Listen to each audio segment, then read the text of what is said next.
Subscribe करें और bell दबाएं ताकि कोई खबर रह न जाए।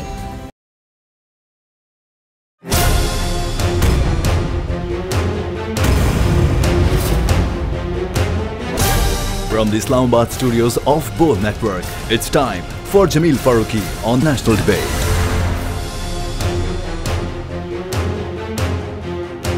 Good evening. Welcome to National Debate. मार्का Lahore नतायज ज़ेरे गौर। मार्का ज़िमनी इंतखाब का NA 133 और नतायज गौर तलब ज़रूर हैं क्योंकि ये नशिस्त हमेशा से पाकिस्तान मुस्लिम लीग नवाज की रही है। परवेज़ मलिक साहब की रहलत के बाद उनकी अहलिया शाइस्ता परवेज़ मलिक साहिबा ने कॉन्टेस्ट किया। असलम गिल साहब उनके मद्दे मुकाबिल थे। दो बड़ी पार्टीज के दरमियान मुकाबला था, असलम गिल और शाइस्ता परवेज़ मलिक के दरमियान, और नतायज वही रहे जिनकी तवक्को की जा रही थी। अब इस सारे मुकाबले के अंदर एक चीज बड़ी इंपॉर्टेंट है और वो ये कि 11 बड़ी जमातों के दरमियान होने वाले कॉन्टेस्ट में जो पंजाब की हुक्मरान जमात है वो इस कॉन्टेस्ट का ही हिस्सा नहीं थी। और माजी में जो हम देखते रहे हैं कि लेवल प्लेइंग फील्ड ना मिलने की जो बात अपोजिशन करती रही है और हुकूमत के खिलाफ करती रही है, तो खुद उस सूबे की हुक्मरान जमात का बंदा इस कॉन्टेस्ट में शामिल नहीं था। तो ये एक बहुत बड़ा सवालिया निशान है और तर्जुमान पंजाब हुकूमत ये कहते हैं कि हम कॉन्टेस्ट में हिस्सा ना लेकर भी ये कॉन्टेस्ट जीत चुके हैं। अब ये वाला कॉन्फिडेंस किस नौयत का कॉन्फिडेंस है, ये उससे बड़ा सवालिया निशान है। और उससे बड़ा सवालिया निशान ये भी कि कुछ दिन पहले जो वीडियोज का वावेला हो रहा था, उन वीडियोज के वावेले का एंड प्रोडक्ट क्या निकला, नतीजा क्या निकला, वो जो पैसा चलने की बात की जा रही थी वो किस हद तक दुरुस्त है। Free and fair election network इस हवाले से क्या राय रखता है कि आया बाई इलेक्शन NA 133 लाहौर के अंदर भी पैसा चला है राय बनाने के लिए, नैरेटिव डेवलप करने के लिए, या वोट खरीदने के लिए, या महज ये एक मिथ थी जिसको इतना ज्यादा हाइप दी गई। इसके अलावा पाकिस्तान पीपल्स पार्टी पंजाब में अपनी वक़्त खो रही थी। पाकिस्तान पीपल्स पार्टी ने आया इस बाई इलेक्शन में या ज़िमनी इंतखाबात में कम बैक किया है या नहीं किया है, वो नंबर्स हमें बता रहे हैं। असलम गिल साहब जिस अंदाज से रनर अप रहकर भी अच्छे खासे नंबर्स लेते हुए दिखाई दिए, उससे लगता है कि पाकिस्तान पीपल्स पार्टी ने दोबारा से पंजाब के अंदर कम बैक किया है। पाकिस्तान तहरीक इंसाफ के बयानात मार्के से आउट रही लेकिन बयानात में इन रही। और यह किस तरह की सियासत है कि एक कॉन्टेस्ट के अंदर आप हैं ही नहीं लेकिन आप मुसलसल बयानात दाग रहे हैं कि आप जीत चुके हैं। इतनी ज्यादा महंगाई के बावजूद, पंजाब के अंदर गवर्नेंस के ऊपर बहुत सारे सवालिया निशानात होने के बावजूद, अगर कोई पार्टी या वहां की हुक्मरान जमात इतना बड़ा क्लेम करती है तो वो क्लेम किस हद तक सादिक आता है। और अगर इतनी ही बड़ी बात थी तो जिस सीट के ऊपर PMLN बड़ी कॉन्फिडेंट थी, गुज़िश्ता रोज डॉक्टर तारिक फजल चौधरी साहब हमारे शो में कह गए कि लैंडस्लाइडिंग स्वीप होगा, और लैंडस्लाइडिंग स्वीप ना भी हो लेकिन बड़े मार्जिन से अगर आप वो सीट ले जाते हैं तो हुक्मरान जमात कहां स्टैंड करती है और दूसरी बड़ी पॉलिटिकल पार्टी जो उनको कॉन्टेस्ट कर रही है पीपल्स पार्टी, वो कहां स्टैंड करती है। इसके ऊपर आज के नेशनल डिबेट में बराह रास्त डिबेट होगी। Agenda on the national debate पर बात करने से पहले हम बात करेंगे ट्रेंडिंग टुनाइट की। ट्रेंडिंग टुनाइट आज का हमारा हैशटैग है NA 133, NA 133। मुझे जमील फारूकी कहते हैं। आप मेरा प्रोग्राम नेशनल डिबेट बोल न्यूज पर मुलाहिजा करते हैं। ऑन द डिबेट टुनाइट आज के हमारे मुअज़्ज़ज़ मेहमानान में शामिल हैं जनाब सरवर बारी साहब, आप साबिक सरबराह हैं फॉफिन के। आज के हमारे दूसरे मुअज़्ज़ज़ मेहमान होंगे जनाब आमिर ज़िया साहब, आप एंकर पर्सन सीनियर तज्ज़ियाकार हैं, पाकिस्तान के मारूफ जर्नलिस्ट हैं। आज के हमारे तीसरे मेहमान होंगे जनाब अफजल खान साहब, आप साबिक एडिशनल सेक्रेटरी हैं इलेक्शन कमीशन ऑफ पाकिस्तान के। और आज के हमारे चौथे और आखिरी मेहमान होंगे जनाब उसामा गाजी साहब, आप एंकर पर्सन हैं, तज्ज़ियाकार हैं और बोल्ड टेलीविजन पर अपना प्रोग्राम होस्ट करते हैं। मैं अपने तमाम मुअज़्ज़ज़ मेहमानों को नेशनल डिबेट में खुशामदीद कहता हूँ। तमाम तज्ज़ियाकारों से गुफ्तगू करने से पहले मैं रिटर्निंग ऑफिसर के दफ्तर के बाहर मौजूद अपने नुमाइंदे की जानिब जाना चाहूँगा। जुनेद अहमद हमें वहाँ से ज्वाइन कर रहे हैं। जुनेद, बहुत शुक्रिया आपका। गैर हतमी गैर सरकारी नतायज जो इस वक्त स्टूडियोज में बैठे मैं देख रहा हूँ वो मेरे सामने हैं। शाइस्ता परवेज़ मलिक साहिबा ने 41,235 वोट लिए हैं 224 पोलिंग स्टेशन से। टोटल 254 पोलिंग स्टेशन हैं, जबकि असलम गिल साहब ने 27,832 वोट्स लिए हैं। अब बहुत बेहतर कारकर्दगी असलम गिल की हम देख रहे हैं। आप इस वक्त वहां पर मौजूद हैं, ये बताइएगा कि रिटर्निंग ऑफिसर ने बाकायदा तौर पर गैर हतमी गैर सरकारी नताज का ऐलान किया है या अभी तक नहीं हुआ? जुनैद। जी हाँ, अभी तक गैर हतमी गैर सरकारी नताइज आने का सिलसिला जारी है। अभी तक 254 के पोलिंग स्टेशन में से 227 का गैर हतमी गैर सरकारी नतीजा आ चुका है और इस वक्त मुस्लिम लीग नवाज को वाजिया बर्तरी है। मुस्लिम लीग नवाज के पास इस वक्त 14,000 वोटों से जायद की बर्तरी हासिल है। मुस्लिम लीग नून की उम्मीदवार शाइस्ता परवेज के वोट जो है वो 42,131, जबकि पीपल्स पार्टी के उम्मीदवार असलम गिल के वोटों की तादाद जो है वो 28,504 है। तो 14,000 का ये फर्क है जो कि अब डल चुका है और मुस्लिम लीग नवाज जो है वो वाजिया बर्तरी के साथ तख्ते लाहौर का ये मार्का जीतती हुई दिखाई दे रही है। अब से कुछ देर पहले जो है वो शाइस्ता परवेज मलिक के जो है वो बेटे भी यहाँ पर आए और वो भी अभी इस वक्त अंदर मौजूद है। ताम गैर हतमी गैर सरकारी नताइज आने का सिलसिला जारी है और वाजिया तौर पर मुस्लिम लीग नून की ये सीट दिखाई दे रही है। गुज़िश्ता 2 इलेक्शन से ये सीट जो है वो पाकिस्तान मुस्लिम लीग नून के पास ही है और अभी भी ताम पीपल्स पार्टी ने जो है वो इस हवाले से अच्छा मुकाबला करता किया है। पिछले इलेक्शन के अंदर पाकिस्तान मुस्लिम लीग नवाज जो है वो कामयाब तो हुई थी, ताम पीपल्स पार्टी ने सिर्फ 5500 वोट हासिल किए थे। ताम अभी तक जो है वो नताइज के मुताबिक पीपल्स पार्टी 19,000 से जायद वोट जो है वो ले चुकी है और ये पीटीआई की गैर मौजूदी का फायदा जो है वो सीधा सीधा जो है वो पीपल्स पार्टी को होता दिखाई दे रहा है। ताम पीपल्स पार्टी दूसरे नंबर पर है और पाकिस्तान मुस्लिम लीग कितना रहा है पोजीशन पर है और एग्जैक्ट फिगर्स कोई आ सकी हैं कि कितना टर्न आउट रहा है आज के इस बाईपोल्स में? जी, ज़िमनी इंतखाबात में अमूमन ये देखने में आता है कि टर्नआउट जो है वो आम जनरल इलेक्शन की निस्बत जो है वो खासा कम होता है। यही वजह है कि आज भी ज़िमनी इंतखाब का जो ये मार्का NA 133 का हुआ है, इसके अंदर टर्नआउट जो है वो खासा कम था। तकरीबन 16% जो है वो टर्नआउट जो है वो अभी तक के नताइज के अंदर जो देखने में आया है वो 16% तक का जो टर्नआउट है ये अभी तक बताया जा रहा है। तो हम अभी चूँकि बाकी तकरीबन 20 से 25 पोलिंग स्टेशन ऐसे हैं जिनके नताइज जो है वो आ रहे हैं। गैर हतमी गैर सरकारी नताइज का ऐलान यहाँ पर किया जा रहा है। यहाँ पर मीडिया के लिए अलग से जो है वो स्क्रीन लगाई गई हैं और रिटर्निंग अफसरान जो है रिटर्निंग अफसर ने स्पेशल तौर पर इस हवाले से खुसूसी तौर पर इंतजाम किए हैं। यहाँ पर पुलिस की नफरी को तैनात किया गया और साथ साथ रेंजर भी मौजूद है। तो टर्नआउट वोटर्स का आमतौर पर ज़िमनी इंतखाब में चूंकि कम होता है, इसी तरह NA 133 के मार्के के अंदर भी टर्नआउट आप हमारे साथ मौजूद थे, आप रिटर्निंग ऑफिसर के दफ्तर के बाहर से हमें बता रहे थे। आपका बहुत बहुत शुक्रिया। हम चाहेंगे कि PMLN के कैंप में क्या चल रहा है उसकी हम डिटेल्स लेंगे। PCR जरा उनको कनेक्ट कीजिएगा। उससे पहले हमारे उस्ताद मोहतरम जनाब आमिर ज़िया साहब हमारे साथ मौजूद हैं।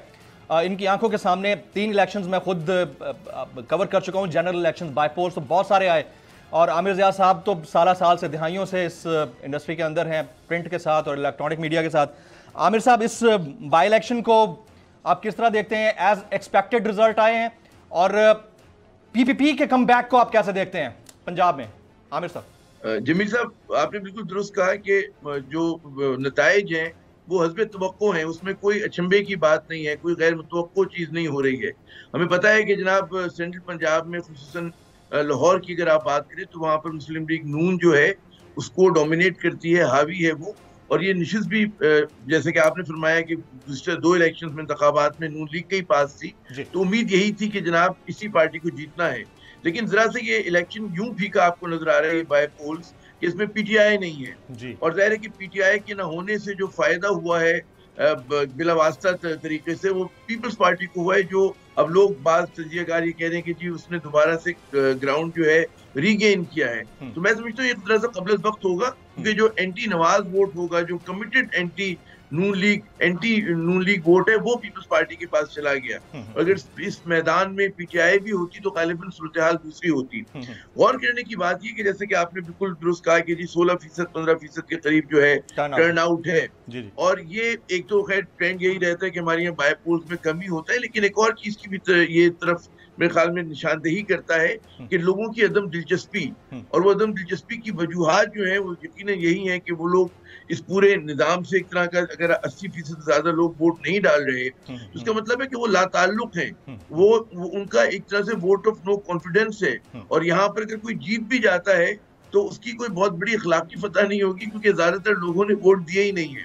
तो ये एक हमारी ये सवालिया निशान है इस निजाम के ऊपर कि जिसमें इतने सारे लोग अगर वोट ना दें तब भी तो माइनॉरिटी के वोट्स के ऊपर जो है आपका नुमाइंदा मुंतखब होता है, जो कि हमारे नाम नहाज जो हमारा पार्लिमानी निज़ाम है उसका एक बहुत बड़ा, मेरे ख्याल में उसका एक खला है उसके अंदर, उसकी कमजोरी है कि जिसमें आप देखते हैं किस तरह के लोग भी जो होते हैं, और मुल्कों में एक शरायत होती है कि जी इतनी लेवल की वोटिंग होगी तो आदमी मुंतखब होगा, इतने total number of cast vote लिए जाए तो होते हैं, जो असल जमहूरी स्पिरिट होती है। आमिर साहब, what about those political statements? I am talking about the PTI स्पोक्सपर्सन्स।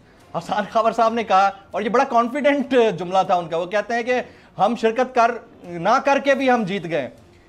ये वाला कॉन्फिडेंस, इस पे आप क्या कहेंगे? अच्छा, ये मैं कहूँगा हमारी सियासत की खूबसूरती क्या है, बदसूरती क्या है, जो मर्जी जिस तरह मर्जी आप उसको तशरीह करें कि बयानात में आप कुछ भी मतलब है सफेद को काला साबित करते हैं, काले को जो है आप सफेद साबित करते हैं। जाहिर है क्योंकि 80% लोगों ने वोट नहीं दी, 80 से ज्यादा फीसद ने, तो पीटीआई के जो स्पिन डॉक्टर्स हैं वो इस तरह की बात करेंगे।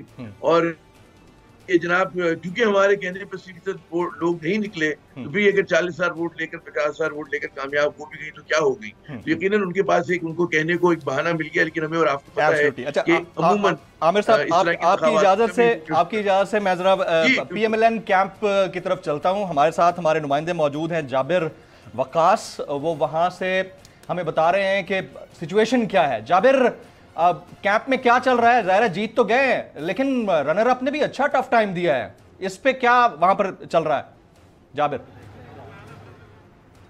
देखिए, यहाँ पे जो मुस्लिम लीग नून का कैंप है, मरकजी कैंप है, यहाँ पे अली परवेज़ मलिक जो कि अपनी वालदा की इलेक्शन कैंपेन को ऐड कर रहे थे। ज़ाहिर उनकी वालदा इद्दत में थी और वो खुद नहीं जा सकती थी, और यहाँ पर दीगर जो मुस्लिम लीग नून के लाहौर की सतह के जितने भी लीडरान थे, ख्वाजा इमरान नज़ीर, गजाली भट्ट साहब और दीगर जो भी यहाँ पर लोग थे, वो यहाँ पर मौजूद रहे और उन्होंने इस इलेक्शन कैंपेन को जो है वो जिस तरह उनकी पार्टी ने कहा तो उस तरह जो है वो लीड किया। यहाँ पर अगर इस वक्त की सूरत की बात करूँ तो मिठाइयाँ भी बंट चुकी हैं, बिरयानी भी खाई जा रही है, लेकिन इस वक्त मैं एक और चीज़ की तरफ तवज्जो लेकर जाना चाहूँगा कि मेरे साथ जो लोग खड़े हैं, ये इस स्टिकर के ऊपर आपको नज़र आ रहा होगा महंगाई के खिलाफ वोट, और जो बैनर नज़र आ रहा है इसके ऊपर भी लिखा है महंगाई के खिलाफ वोट। पीछे 2018 के इलेक्शन से लेकर जी बोले बिल्कुल महंगाई के खिलाफ वोट जो है वो यहाँ पर लिखा हुआ है। तो वोट को इज्जत दो के नारे की बजाय इस दफ़ा ये ज़िमनी इलेक्शन महंगाई के खिलाफ वोट दो को इस हवाले से जो है वो नून लीग की जानिब से लड़ा गया है। गो कि ये इनकी अपनी एक सीट थी और इसमें वाकई कोई अचंभे की बात नहीं थी, ये बिल्कुल वही रिजल्ट आया है जो कि तोका की जा रही थी।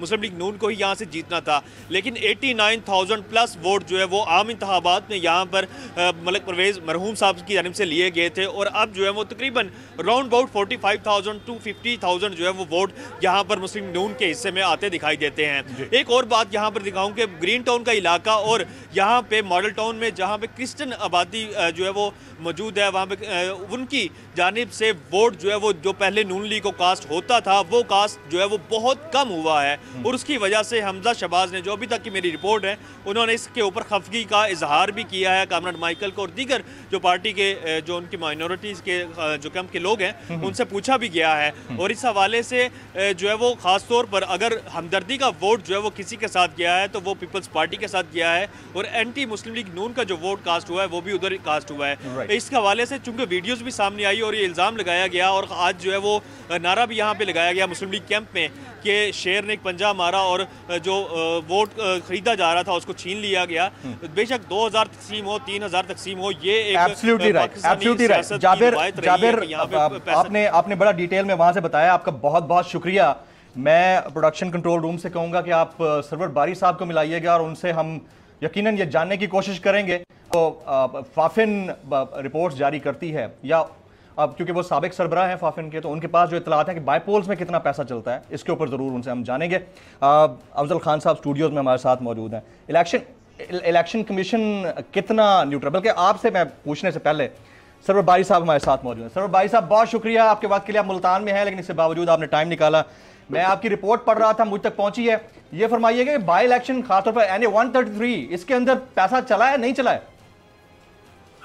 देखिए जी, हमने जो NA 133 में जो कच्ची आबादियां हैं, वहां पर क्रिश्चियन आबादियां भी हैं, स्लम्स भी हैं, वर्किंग क्लास एरिया है, कोल्ड लाखपत है, ग्रीन टाउन है, मरियम आबाद है, इस तरह के जो इलाके थे, हमने जब ये वीडियो देखी तो हमने सोचा कि बहुत जरूरी है कि जाके देखा जाए कि ये जो फिनोमिनन है कि जी वोट बाइंग का वो किस लेवल पर है। तो हमने बहुत सारे लोगों के साथ फोकस ग्रुप डिस्कशंस की और ये डिग आउट करने की कोशिश की कि जो वोट बाइंग है वो किस लेवल पर है। मैंने बहुत सारे इलेक्शंस पाकिस्तान में और पाकिस्तान से बाहर भी देखे हैं, ऑब्जर्व किए हैं, लेकिन जो लेवल हमें वहां पर नजर आया वोट बाइंग का वो अनप्रेसिडेंटेड था। और लग रहा था कि जैसे मंडी में आप जाके चीजें खरीदते हैं इस तरह की सूरत हाल वहां थी।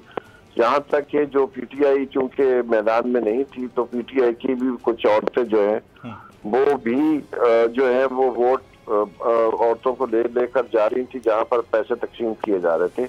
हमारे पास कुछ ऑडियोज भी हैं जिससे साफ नजर आ रहा है कि पीटीआई की उस औरत को ये भी कहा गया कि अगर आप और वोट लेके आएंगी जो बेचना चाहते हैं वोट अपना, तो हम आपको आइंदा इलेक्शन में जो खवातीन की नशे मखसूस उस पर आपको टिकट देंगे। तो आज मैंने ट्वीट भी किया था कि अगर पीपल्स पार्टी को बहुत ज्यादा वोट पड़ते हैं तो उसका मतलब ये है कि जो वहां पर हमें बताया गया था ज्यादातर लोगों ने यही कहा था कि पीपल्स पार्टी सबसे ज्यादा खरीद रही है वोट और उसके बाद पाकिस्तान। तो ये सरवर बारी साहब, अभी आपको जो नतायज में चीजें नजर आ रही हैं गैर हतमी गैर सरकारी नतायज हैं, रनर अप बड़े अच्छे वोट्स ले रहा है पीपल्स पार्टी का, जो कि आपको पता है कि बहुत कम वोट पड़ते थे पीपल्स पार्टी को पंजाब में। देखिए पीपल्स पार्टी इसी वजह से 2018 में 5,500 वोट पड़े थे, उससे पिछले इलेक्शन में 3700 वोट पड़ा था और भी बहुत सारे बाई इलेक्शन हुए हैं जिनमें 2000 से ऊपर भी इनके वोट बैंक नहीं गया था। तो ये कहना कि वो पीटीआई के कुछ लोगों ने उनको वोट डाला होगा या नेगेटिव वोटिंग है, लेकिन मैं समझता हूँ कि इसमें वोट बाइंग का बहुत बड़ा हाथ है। वोट बाइंग का बहुत बड़ा हाथ है। अभी हमारे पास पोलिंग स्टेशन वाइज जब डेटा आएगा उसको हम कंपेयर करेंगे पिछले इलेक्शंस के साथ, खास तौर पर क्लास एरियाज हैं, अगर वहां पर बहुत शिफ्ट आई है क्योंकि बड़े अच्छे वोट हैं जो पीपल्स पार्टी ने लिए हैं, वाकई अपना उनका एक इमेज इससे यकीनन बेहतर होगा, लेकिन उसकी गहराई में जाके देखना बहुत जरूरी है कि वोट असली है या वोट पैसे वाला है। Absolutely right. सरवर बारी साहब साथ रहिएगा। उसामा, आप लाहौर में होते हैं, मैं अफजल खान साहब की तरफ आने से पहले आपसे जानना चाहूंगा, आप तो यहाँ की ग्राउंड रियलिटीज को बड़ा क्लोजली मॉनिटर करते हैं, खुद प्रोग्राम होस्ट करते हैं, अनएक्सपेक्टेड तो कुछ नहीं हुआ, लेकिन इस बात के ऊपर तो हमें गैर मुतवक्के चीज नजर आ रही है ना कि रनर अप अच्छे ज्यादा वोट्स ले रहा है और बारी साहब अभी कह गए हैं कि ये इसमें वोट बाइंग का एक एलिमेंट है, इसको आप नजरअंदाज नहीं कर सकते। क्या कहेंगे आप उसामा? ये तो हुआ है, इसमें तो कोई शक नहीं है और जरा ज्यादा खुलखुलाकर हो गया है। पहले और तरह से होता था। मुझे अलीम खान साहब और याद सादिक साहब का जो इलेक्शन था यहाँ पर वो भी याद है, वहाँ भी बड़ा कुछ चला था, मोटरसाइकिलें ये वो, और फिर मुझे उस वक्त नून लीग के एक साहब ने बताया, वो एमएनए थे, वो यहाँ आए हुए थे, मेरी उनसे मुलाकात हुई, बल्कि अभी भी वो एमएनए है। तो मैंने कहा जी आप यहाँ आए खैरियत? उन्होंने कहा जी ड्यूटी लगी हुई है। ठीक है, ड्यूटी क्या मतलब? उन्होंने कहा जी याद सादिक साहब तो इतने पैसे निकालते नहीं है, तो तमाम एमएनए एमपीएस की ड्यूटी लगाई गई है नून लीग की तरफ से कि सारे कंट्रीब्यूट करो, सारे पैसे लगाओ। तो ये हमारे यहाँ अनफॉर्चुनेटली ये है, पैसा लगाया जाता है और देखते हैं अब इलेक्शन कमीशन जो अब कहा जाता है बड़ा इंडिपेंडेंट बड़ा ताकतवर हो गया है 10 का इलेक्शन के बाद खास तौर पर, वरना कोई भी एक्सपेक्ट नहीं कर रहा था, तो वो इन चीजों का किस तरह से नोटिस लेता है वीडियोज का, और उन्होंने कहा तो है कि अगर ये साबित हो गया तो फिर ये इलेक्शन जो है कलअदम करार दिया जा सकता है। तो अब देखना यह है कि क्या वो इन बातों पर अमल करते हैं। देखिए एक चीज होती है जमील के दुनिया क्या कह रही है, लोगों को पता है, बारी साहब की आपने बात सुन ली कि ये हुआ है, ये पहले भी होता है, लेकिन इसका तो सबूत सामने आ गए हैं, लेकिन उसके बावजूद अगर इलेक्शन कमीशन कुछ ना कर सका तो हमारे यहाँ फिर यही चलेगा जी, किसी भी तरह बाय हुक और क्रुक आपने इलेक्शन जीतना है बस, और उसके बाद कुछ नहीं होता, इलेक्शन जाती है जनाब एप्लीकेशन और कुछ नहीं होगा। अच्छा, इस इलेक्शन के कुछ और डायमेंशन है जिस हम जिमनी इलेक्शन में देखते हैं होगा, ये नून लीग कहेगी जी रिजेक्ट कर दिया। देखिए पूरा 22 करोड़ आवाम ने जनाब रिजेक्ट कर दिया है, 22 करोड़ आवाम ने जनाब इस हुकूमत को रिजेक्ट कर दिया, वो इसको बयानी बनाने की कोशिश करेंगे। लेकिन इसमें एक और चीज ये है कि पीडीएम का जो इजलास है वो पहले ही ठुस हो गया। उसकी वजह यह है कि लॉन्ग मार्च और इस्तीफे, यानी आप एक इलेक्शन में इतना पैसा लगा रहे हैं, इतना पैसा लगा रहे हैं, सर धड़ की बाजी लगा रहे हैं, और उसमें देखिए जाबिर ने, हमारे रिपोर्टर्स बहुत अच्छे हैं माशाल्लाह, उन्होंने कितनी जबरदस्त बात आपको बताई कि जी महंगाई इस दफा इशू है, वोट को इज्जत दो नहीं रहा, अब नोट को इज्जत दो जो है ना वो हो रहा है, सब सरेआम हो रहा है। और इसी तरह कंटोनमेंट में भी यही हुआ था, कंटोनमेंट में भी निकल गया था वोट को इज्जत दो। तो रियलिटी जो है ना वो आ रही है। और मरियम साहबा साइडलाइन है, शहबाज शरीफ साहब एक बार फिर शेरवानी सिलवा कर कोशिश करने वाले हैं, और लॉन्ग मार्च के ऊपर भी चुप साधी गई है। आपने इलेक्शन कमीशन का तज़किरा किया उसामा, ये मैं हमारे साथ साबिक एडिशनल इलेक्शन कमिश्नर पाकिस्तान बैठे हुए हैं जनाब अफजल खान साहब। अफजल खान साहब, इलेक्शन कमीशन वैसे तो फेयर होना चाहिए, न्यूट्रल होना चाहिए, इस इलेक्शन कमीशन के ऊपर आप कैसे कमेंट करेंगे एज एन एक्सपर्ट सर? बिस्मिल्लाहिर्रहमानिर्रहीम। आपको और आपके तवस्सुत से उसामा को और ज़िया साहब को भी सलाम अर्ज़ करते हैं। बात यह है कि action speaks louder than the words. बात यह है कि हमारे मुल्क में जो इदारा जिस मकसद के लिए बनाया जाता है उसका मैंडेटेड होता है ना कि जी का आइन में आपकी ये जिम्मेदारी है। तो मैं आम ज़ुबान में बताना चाहता हूँ कि इलेक्शन कमीशन की ये जिम्मेदारी है कि वो एक न्यूट्रल एम्पायर की तरह आएगी, किरदार अदा करे, और एक ऐसा इलेक्शन और एक ऐसा मैच जिसमें इधर भी 11 खिलाड़ी हैं, इधर भी 11 खिलाड़ी हैं, उसने दरमियान में 12वां खिलाड़ी नहीं बनना। ये हुकूमत वाले फाउल करते हैं, विसल ब्लो करो, उसके बाद उनको ग्रीन कार्ड दिखाओ, येलो कार्ड दिखाओ, रेड कार्ड दिखाओ, ये तुम्हारे फ़राइज़ में शामिल है। कहने का मतलब है कि आइन ने इनकी ड्यूटी लगाई है कि आपने फ्री एंड फेयर इलेक्शन करना है और जितनी भी करप्ट प्रैक्टिसेस हैं उनको रोकना है। तो फ्री एंड फेयर नहीं हो रहे हैं, आप ये कहना चाह रहे हैं? अब आप इस तनाजुर में देखें कि क्या हम फ्री एंड फेयर इलेक्शन करा रहे हैं और क्या उसमें करप्ट प्रैक्टिसेस रोकी जा रही हैं, क्या जो अंपायर है उसका किरदार रियली न्यूट्रल नजर आता है। बात यह है कि जब अंपायर आपको नजर आता है अफजल खान साहब, ये ज्यादा इंपॉर्टेंट है। अब मैं आपको 2-3 चीजें बताना चाहता हूं और उसके ऊपर हुकूमत वक्त को इंक्वायरी करनी चाहिए। क्या? सबसे पहले ये कि जो इन्होंने चीफ इलेक्शन कमिश्नर लगाया है उसकी आज से 40 साल पहले कितने एसेट्स थी और आज उसके पास कितने एसेट्स हैं। नंबर 2, इलेक्शन कमीशन का किरदार, इसलिए ये मैं बात कर रहा हूं कि जब तक हम इलेक्शन कमीशन में थे हम बैक करते थे कि ईवीएम लेकर आओ, और मैं अभी भी ये कहता हूं कि अगर ईवीएम और टेक्नोलॉजी नहीं आई तो आपके मुल्क से ये शेम डेमोक्रेसी, ये कोई इलेक्शन है जिसमें 16% लोग आते हैं, 100 में से 16 लोग आते हैं, 16 में से जिसने 10 या 8 या 7 ले लिए वो एमएनए बन जाएगा। ये अनफॉर्चुनेट है लेकिन होता है इस मुल्क के अंदर, होता है, आपके दौर में भी होता रहा है ना? होता है। मैं यही कहता हूं कि देखें, अगर कोई चीज़ गलत है तो उसकी तस्हीह का निज़ाम होना चाहिए। यहाँ पे जो गलत होता है, हमने 25 साल वहाँ पे ये, तो अब्दुल खान साहब वो तो लेजिस्लेटर्स ने करना है ना। मेरी बात तो सुनो जी, वो हमने भी करना है। हाँ। जो इस वक्त चीफ इलेक्शन कमिश्नर है उसके पास कितने इख्तियारात हैं कि वो जो करप्ट प्रैक्टिसेस में लोग इन्वॉल्व हैं उसको डिस्क्वालीफाई कर सकता है। Did he? I don't think so. अच्छा, हाँ। जितने पैसे जो आम मंडी लगी हुई है, जो सरवर बारी को नजर आती है, जो XYZ को नजर आती है, वो उनको क्यों नजर नहीं आती? और एक ऐसा इदारा जिसने एक मुल्क में एक वक्त में जनरल इलेक्शन में 1000 से ज्यादा सीटों पे इलेक्शन कराने हो, वो जब एक ही कॉन्स्टिट्यूएंसी में इलेक्शन अगर वो फ्री फेयर और ऐसे शानदार ना करा सके कि एग्जेम्पलरी हो, तो फिर आपकी तवक्कुआत क्या है? मैं आपको बता दूं कि इलेक्शन कमीशन में 71 अफसरान भर्ती हुए, और ये जिंदगी में आपने पहली दफा सुना होगा कि वो 71 अफसरान को 9 लाख रुपए तनख्वाहें दी गई। 9 lakh over and above training के लिए दिया गया। मैं सीनियर लेवल पे जब ट्रेनिंग कर रहा था तो उस ट्रेनिंग वाले इदारे को पैसे दिए गए थे, लेकिन इससे निस्फ भी नहीं थे, वो बंदे को नहीं दिए जाते। एक बात, इसकी इंक्वायरी फाइनेंशियल इंक्वायरी की ये, और किया ये कि उन लोगों में से ज्यादातर चीफ इलेक्शन कमिश्नर के रिश्तेदार भर्ती हुए हैं, इसलिए कि अच्छा, हाँ, ये बहुत बड़ी कॉन्स्पिरेसी है। मैं ब्रेक के बाद दोबारा आपके पास ही आऊंगा। ख्वातीन हज़रात, एक ब्रेक का वक्त हुआ जाता है। ब्रेक के बाद जब वापस आएंगे, आमिर ज़िया साहब, अफजल खान साहब, उसामा गाजी हमारे साथ मौजूद हैं। कुछ कोशिश करेंगे कि पॉलिटिशियंस को भी लें। सरवर भाई साहब हमारे साथ मौजूद रहे, आपका हम शुक्रिया अदा करते हैं सर।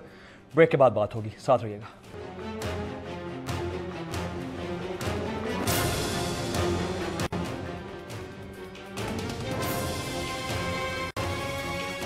Welcome back. मैं अपने तमाम मौजूद मेहमानों को एक बार फिर से खुश आमदीद कहता हूं। आमिर ज़िया साहब की जानिब जाऊंगा। आमिर साहब, क्या हम किसी भी बाय पोल्स के नतायज के जरिए मुमकिना इंतखाबात के नतायज को गेज कर सकते हैं? आई am talking about the general elections, expected general elections. Aamir साहब।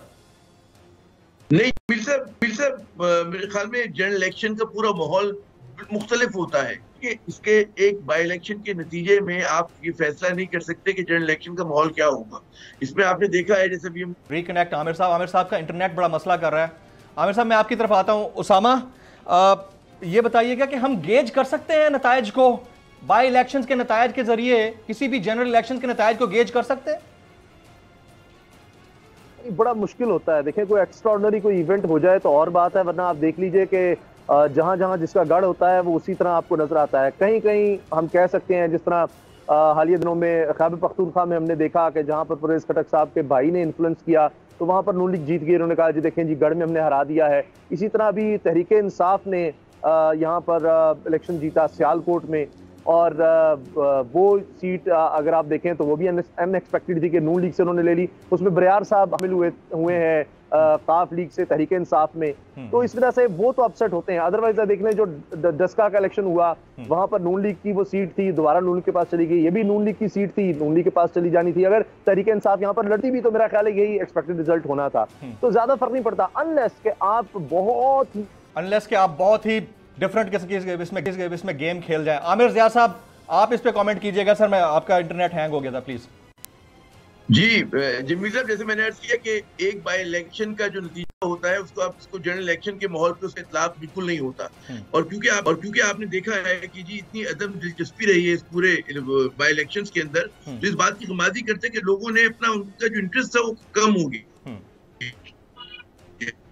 हमारे मसला ये कि हम जब टीवी की जर्नलिज्म करते हैं अमूमन, तो उसमें हम लम्हे में फंस जाते हैं, हम एक ब्रॉडर व्यू नहीं ले रहे होते। वो ब्रॉडर व्यू ये है कि इस निजाम के खमीर में जो है वो खराबी है, और उससे अगर हम तवक्को करें कि सही मायनों में कोई अवाम दोस्त लोग उभर के सामने आएंगे, कोई अवाम दोस्त हुकूमत आएगी, अवाम दोस्त निजाम बनेगा, उसकी हमें तवक्को नहीं रखनी चाहिए। जैसे कि अभी बारी साहब ने बड़ी अच्छी रोशनी डाली, अफजल साहब ने बहुत अच्छी तरह से बताया कि अगर जो है वोट खरीदे और बेचे जा रहे हो, डायनेस्टिक पॉलिटिक्स हो, खानदान का जो है गलबा हो कि जी अगर शौहर का इंतकाल हो गया तो बेगम साहिबा या किसी और मतलब है कि बेटा बेटी यही लोग अगर लड़ रहे हैं, बरादरियों की बुनियाद पर हो रहा है, तो ये जमहूरियत की और जमहूरी निज़ाम की नफी होता है। तो इस निज़ाम के खमीर में मैं समझता हूँ कि खराबी है, और इसके नतीजे में लोग जो है और ज्यादा डिसल्यूजनमेंट का शिकार होंगे आगे चलकर। और उसके अंदर फिर हमें नजर आता है कि जनाब जैसे अगर 2000 रुपए में वोट बिक रहा है तो वाकई क्यों नहीं इस इलेक्शन को कलअदब करार दिया जा सकता? क्यों नहीं हो सकता कि बाई इलेक्शन को आप कम से कम एक बाई इलेक्शन तो आप इस तरह से करा दें कि उसमें वो जो चाहे उसमें जो कॉन्टेस्टेंट हो, उसमें वोट डालने वाले हो, उनके ऊपर मतलब कोई शक शुबा ना हो रहा हो। जाहिर है कि हमारे मतलब एक निजाम की खराबियां, ऊपर से फिर इलेक्शन कमीशन जो है हमारा मुतनाज़ा बना हुआ है, उसके नतीजे में एक चूंकि मुरब्बा जमील साहब आप देख रहे हैं कि हमारी इंतखाबी अमल हो गया है, और उसके नतीजे में हर मरतबा तनाज़ा बड़ा होता है, तनाज़ों का हल नहीं होता, और अवाम के मसाइल का हल होना तो बिल्कुल ही आप उसको कहते हैं दूर की बात है। जी absolutely right, very valid point, apt point. मैं जरा चलता हूँ अफजल खान साहब, आप एक तो रोशनी डाल रहे थे चंद इंपॉर्टेंट पॉइंटर्स के ऊपर जो आपने बताने से ब्रेक से पहले बता रहे थे। दूसरा, आमिर ज़िया साहब ने जो भी रोशनी डाली है और बड़ी इंपॉर्टेंट बात की है उन्होंने कि ये गैर मुतनाज़ा होना चाहिए इलेक्शन कमीशन को, और उनका किरदार बड़ा फ़ाल होना चाहिए। और अगर 2-2 हज़ार रुपये में वोट बिक रहा है तो इसको काउंटर किसने करना है? इसका अकाउंटेबिलिटी है, इसको अकाउंटेबल किसने ठहराना है? आमिर ज़िया साहब बिल्कुल सही कहा। हम हिंदुस्तान में गए और हमने हिंदुस्तान का जो पॉलिटिशियन है वो हमारे पॉलिटिशियन से 10 या 100 गुना ज़्यादा अमीर है और ज़्यादा कनिंग भी है। तो हमने उनसे पूछा कि यार ये पैसे का इस्तेमाल आप कैसा रोकते हैं, इसलिए कि मुझे बताएं अभी जो जहाँ पे इलेक्शन हुआ वहाँ पे ये गरीब तरीन लोगों का पोश इलाका नहीं था, गरीब लोगों का इलाका था, और वहाँ पे ना सड़कें हैं, ना गलियाँ हैं, ना ये हैं क्या पब्लिक हेल्थ, ना स्कूल्स हैं, ना हॉस्पिटल्स हैं। बावजूद वहाँ पे वही लोग जीतते हैं जिनके पास पैसा है और जिनके पास हमारे इसमें इलेक्टोरल जो उसका वो है मनी माइट एंड मसल, जिनके पास लोग हैं, गुंडे हैं, उनके पास पैसा है और उनके पास ताकत है। तो ये लोग अमूमन 30-35 साल तो वहाँ पे ताकत में रहे। लेकिन मैं आपको एक चीज़ बताऊं, अगर आप इसके ऊपर नब्ज़ के ऊपर हाथ रख लें, बेसिकली लोगों ने बहुत विड्रॉ किया है। अफजल खान साहब, मैं आपकी इजाज़त से आपको यहाँ पर किता कलामी की माजरत। कादिर मंदोखेल साहब हमारे साथ मौजूद हैं, रुकने कौमी असम्बली, और NA 4249 का मार्का इन्होंने मारा था। कादिर मंदोखेल साहब, बहुत शुक्रिया आपके वक्त के लिए। आज पाकिस्तान पीपल्स पार्टी ने ज़रा डिफरेंट किस्म का मुजाहरा किया है अपने कमबैक का। इसकी वजह क्या है? अभी सरवर बारी साहब मौजूद थे, वो कहते हैं कि वोट बाइंग हुई है जिसकी वजह से पीपल्स पार्टी ऊपर आई है। आपका कमेंट सर?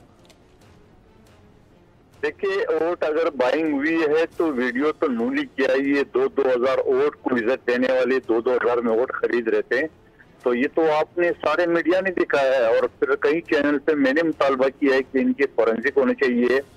और इस चीज का, इससे पहले जो जस्टिस का मलिक कयूम का ऑडियो आया था, जो हमारी बीबी शहीद को आसिफ अली जरदारी साहब को सजा देने की, ज्यादा जब्त करने की है, वो भी तो इन्हीं की आई थी, शहबाज शरीफ साहब की और मलिक कयूम साहब की, मलिक जस्टिस कयूम की। तो बात ये है कि मांगा से लेके और आज वोट की इज्जत और वोट की 2000 में खरीद को, तो ये नून लीग का तो पुराना ही उतेरा रह चुका है। और फिर मैं ये भी कहना चाह रहा हूँ कि पीपल्स पार्टी जिनको ये कहते हैं खत्म हो गई है, सिंध तक में दूध हो गई है, तो आज तो आप देख रहे हैं कि मुकाबला तो किया है। इन सब दानवी के बावजूद जहाँ कश्मीर में PTI ने दांधली की और पैसों का इंतहा कर दिए, गुंडागर्दी का, वहाँ भी पीपल्स पार्टी अगर पहले नंबर पे नहीं है तो दूसरे नंबर पे आएगी। नून लीग को तीसरे पे छोड़ दिया। और आज भी अगर आप इस को देख ले, जहाँ पीपल्स पार्टी को ये कह रहे खत्म हो गई है, तो पीपल्स पार्टी के सामने आप ये कहना चाह रहे हैं कि पीपल्स पार्टी ने कोई धांधली नहीं की है, आप ये कहना चाह रहे हैं? देखिए मैं तो बिल्कुल ये कहना चाह रहा हूँ कि जब वो 2 वीडियो आ गई थी, एक पीपल्स पार्टी की, एक नून लीग की, आप जरा उस वीडियो को दोबारा अपने चैनल पे चलाए। नून लीग वाले तो बाकायदा कुरान पे अल्फ लेके 2-2 हज़ार, वो आप पे इल्जाम लगाते हैं कि वीडियो आप लोगों ने रिलीज की है। वो आप पे इल्जाम लगाते हैं कि आपने डॉक्टरेट की है ये वीडियो। अच्छा, हम पर इल्जाम लगा रहे हैं, तो हम तो पहले दिन से मुतालबा करें इसकी फॉरेंसिक होना चाहिए, इनकी चांगा मांगा की सियासत खत्म होनी चाहिए। और फिर हमारे खिलाफ जो वीडियो किए कि चंद लोग वहाँ पे खड़े हैं, वो ये कह रहे हैं ये पीपल्स पार्टी वोट खरीद रहे।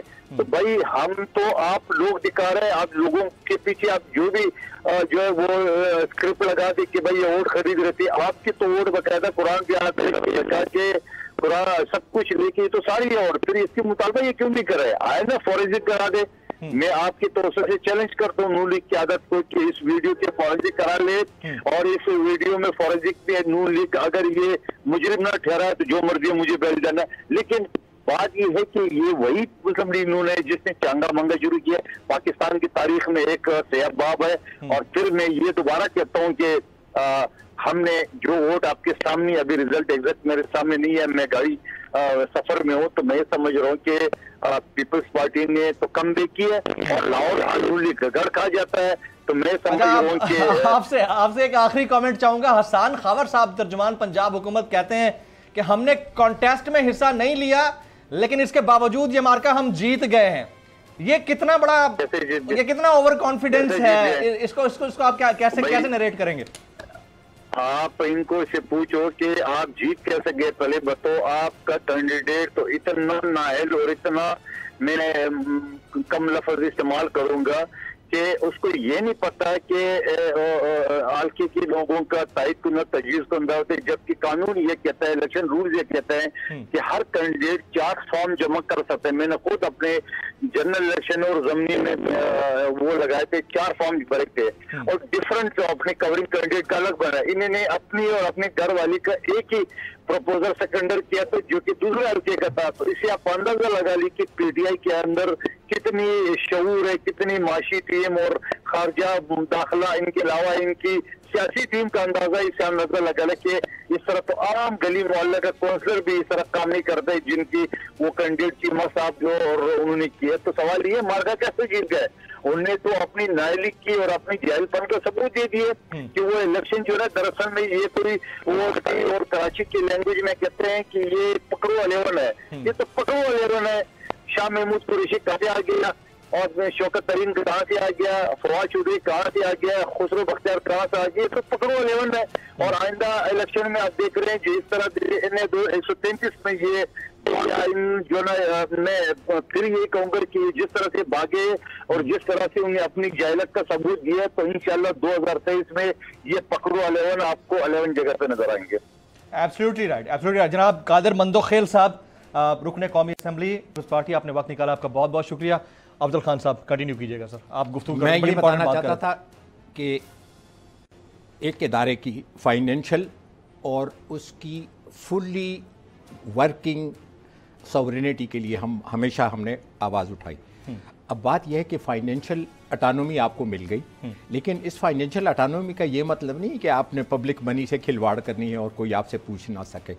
तो एक तो हुकूमत से हम ये कहते हैं कि जितने फंड्स अब तक भी इलेक्शन कमीशन को मिले हैं उसकी ऑडिट कराई जाए। और क्या कभी ऐसा हुआ है कि ट्रेनिंग के लिए जो हाईएस्ट ट्रेनिंग होती है ना, जिसमें फॉरेन विजिट भी होता है स्टाफ कॉलेज की, तो उसमें भी 9 लाख 10 लाख रुपए खर्च नहीं होते। वो हमारे जमाने में 6 साढ़े 6 लाख होते थे, जिसमें आपको ट्रेनिंग भी देते थे और आपको एक फॉरेन विजिट भी करते थे। इलेक्शन कमीशन ने एक और खर्चा भी किया है, वो भी आपके नॉलेज में होगा। आपको पता है कि स्पेन से एक टीम बुलाई इलेक्शन कमीशन ने, 4 करोड़ रुपए उनको फीस दी कि ये ओवरसीज जो वोटिंग है वो ऑनलाइन हो सकती है या नहीं हो सकती। उन्होंने 15 दिन उसके ऊपर काम किया है, एक लाइन की सिंगल लाइनर रिपोर्ट लिखी और लिखा कि this is not technologically possible.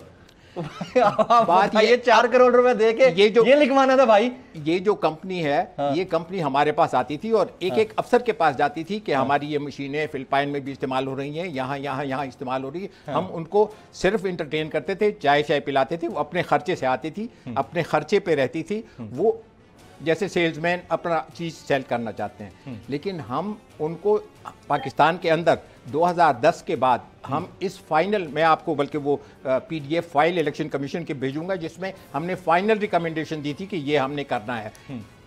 आज से 11 साल पहले इलेक्शन कमीशन की PDF फाइल मैं आपको अभी फॉरवर्ड करता हूँ। अच्छा, बात यह है कि हमने टेक्नोलॉजी की तरफ जाना था, तो जो टेक्नोलॉजी में और इलेक्टोरल टेक्नोलॉजी में जिनके पास था नो हाउ, उनको हम बुलाते थे, इनवाइट करते थे कि अपने खर्चे पे आके हमें बताओ या अपने खर्चे पे हमें बुलाओ।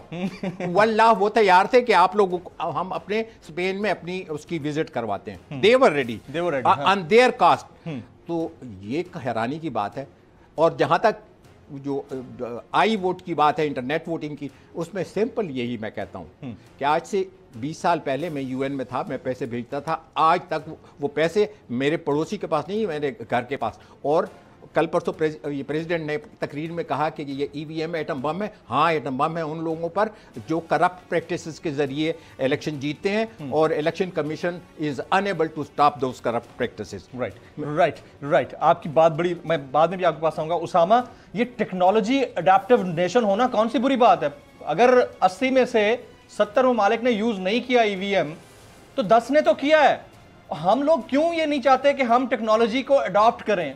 ये हम इस मेंटालिटी पे पूरा क्यों नहीं उतर रहे और इसको अडॉप्ट करने के लिए एग्री क्यों नहीं कर रहे? उसामा, देखिए, जहाँ 2-2 हजार रुपए में वोट बिक रहा होगा, हाँ। वहाँ किसको सूट करेगी EVM? हाँ। कौन इस तरह चाहता है? जब भी कोई जिद्दत आती है, जो एक स्टेटस को होता है, जिस तरह हमारे यहाँ चल रहे हैं इलेक्शन, जिस तरह बरादरीज़म कह लें, दीगर आमिर जासा मेरे उस्ताद है, हमारे भी उस्ताद है भाई, तो कोई भी नहीं चाहेगा, कोई भी नहीं चाहेगा कि इसको बदला जाए। लेकिन देखिए, ये होना है, आज नहीं तो कल, कल नहीं तो आने वाले वक्त में। क्योंकि आज आप देख लीजिए, मैं आमिर साहब स्काइप पर बैठे हुए हैं, टेक्नोलॉजी है आज, तो ये दुनिया में आगे हर एक के पास स्मार्टफोन है।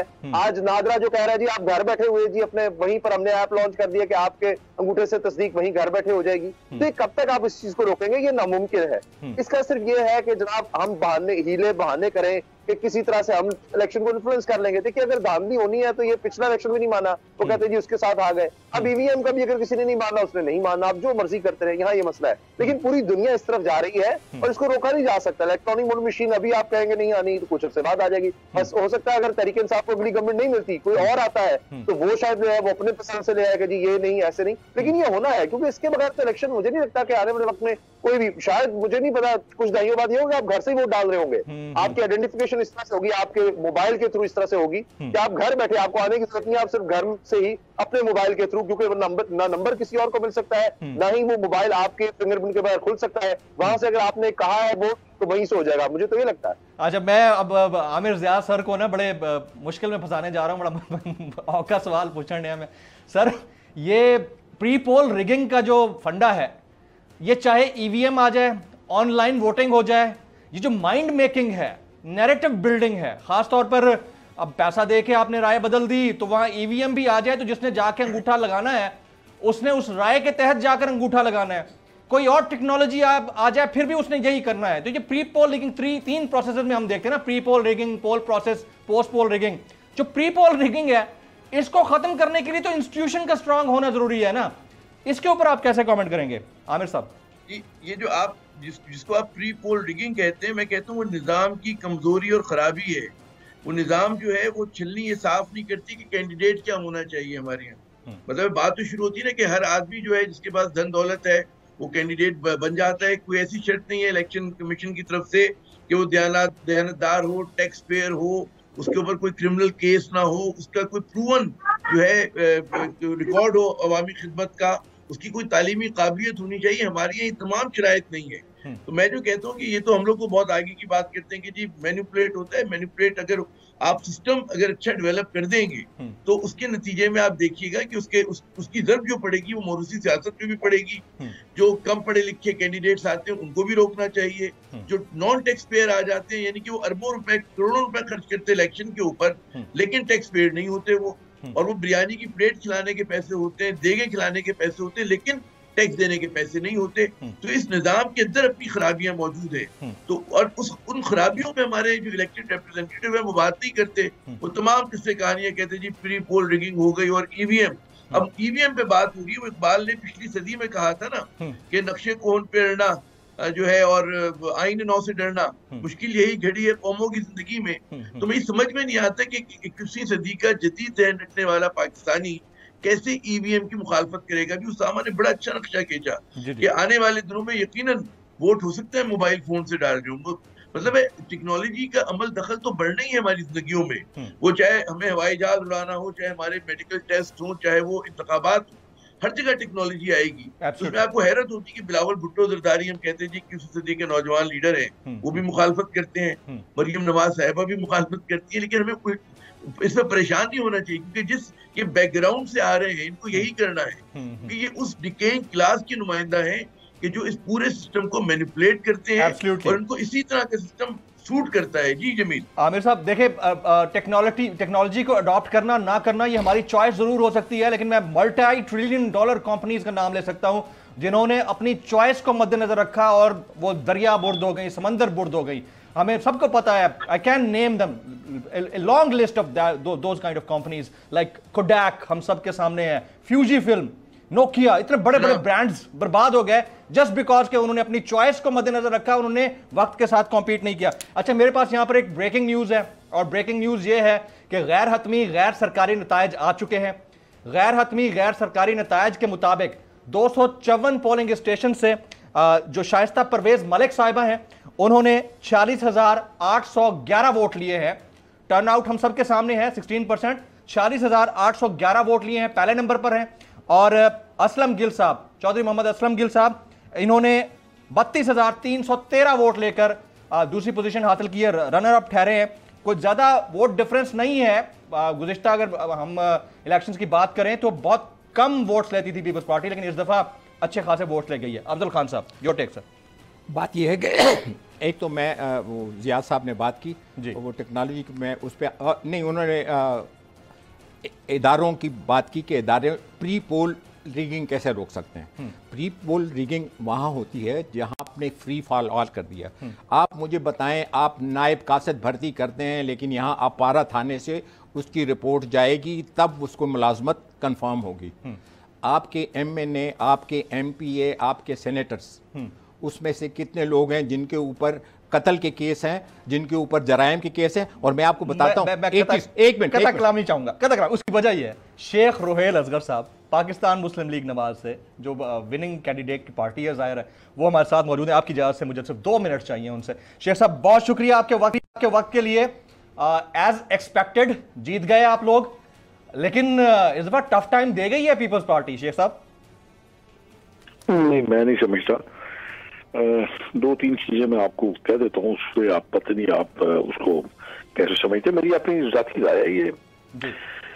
पहली बात तो ये है कि पीपल्स पार्टी को ये इलेक्शन लड़ना नहीं चाहिए था मॉरली। मेरा ख्याल है अच्छा दर्शन दिखाना चाहिए था कि एक खातून जो कि बेवा खातून है जिसका मियाँ वफात पा गया था, उसका इलेक्शन था, इनको चाहिए था कि वो फोरको कर देते। एक बात। दूसरा, मुझे बात कहते हुए दुख हो रहा है कि मुल्क के हालात आपने ये कर दिए कि आपने जो वीडियो देखी उसकी हकीकत आज आपके सामने आ गई। कोई पीपल्स पार्टी ने कोई माजी में कोई इतने को अच्छे काम नहीं किए होते, कोई उनको इतने वोट मिल गए। क्या किया था? 2018 को गए हुए कितने 3-3.5 साल हो गए, उनका तो इनपुट ही कोई नहीं था। तो उसमें इतना रेस कैसे आया? वो इसका मतलब है कि वो जो वीडियोस थी उस पर वो जो बात आ रही थी वो बिल्कुल दुरुस्त थी। अब ये मैं उनको ब्लेम नहीं कर रहा, मैं ब्लेम कर रहा हूँ इस बात को, हाल से मुद्दा बयान कर रहा हूँ कि मुल्क के मुआशी हालात इस सरगर्म हो गए हैं कि लोग बेचारे, मेरे ख्याल में वो जो पीपल्स पार्टी ने प्लान किया था उसके प्लान के हिस्से बन गए। तो इसलिए मेरे ख्याल में ये चीज जो है बड़ी सिग्निफिकेंट और बड़ी खतरनाक चीज, और ये खतरनाक चीज जो है इसको अगर न रोका गया तो मेरे ख्याल में शायद फिर भी ये नेशन कभी, हर नेशन तो थी नहीं, लेकिन ये अवाम जो है ना बिल्कुल मेरे ख्याल में शायद उस नच पे पहुंच जाएंगे जहां पे आप इनको रोक नहीं सकते। शेख साहब आप टर्न आउट से मुतमईन है? ये जो आपका होता है ना ज़िमनी इलेक्शन, वो उसमें ऐसे ही होता है, उसमें आप कोई फोरकास्ट नहीं कर सकते टर्न आउट के मतलब। Absolutely right. शेख रोहेल असगर साहब, सर आपने वक्त निकाला, आपका बहुत बहुत शुक्रिया। प्लीज। आप मुझे आज बार बार टोक रहे हैं sir, it's kind of a transmission. मैं उसके लिए माजरत चाहूंगा क्योंकि रिजल्ट्स आ रहे हैं तो हमें बार बार बात करनी। मैं आपको ये बताना चाहता हूं कि प्री पोल रिगिंग कैसे रोकी जा सकती है। आप उसमें मुजरिमीन का रास्ता रोक दें तो 90% रुक जाएंगे, इसलिए कि बुरा आदमी ही गलत हरकतें करता है। तो सुप्रीम कोर्ट ऑफ इंडिया ने एक बहुत अच्छा फैसला किया है।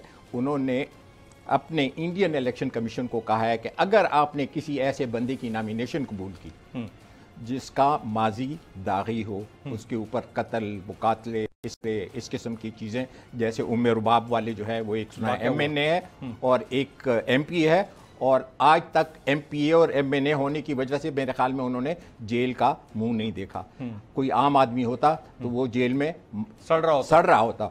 और मुझे पता चला कि 3-4 साल हो गए वो बच्ची इंसाफ के लिए।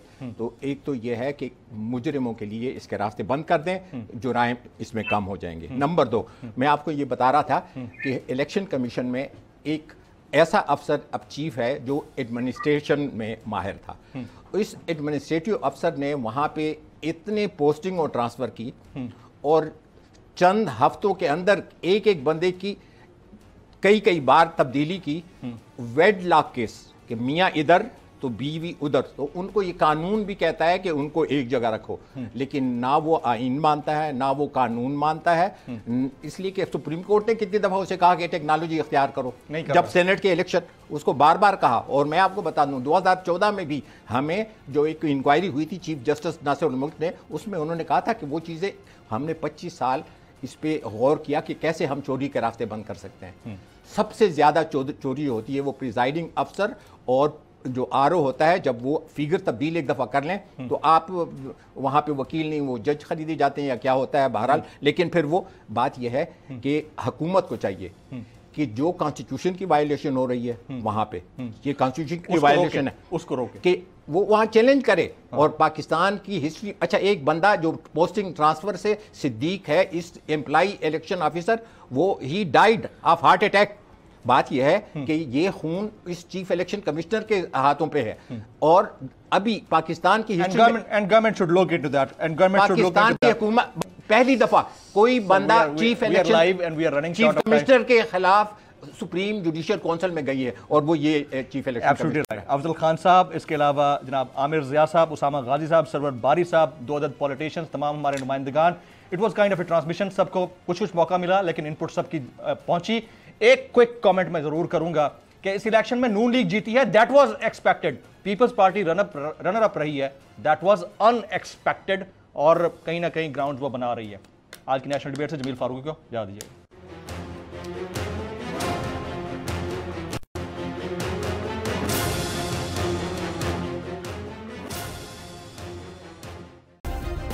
सब्सक्राइब करें और बेल दबाएं ताकि कोई खबर रह न जाए।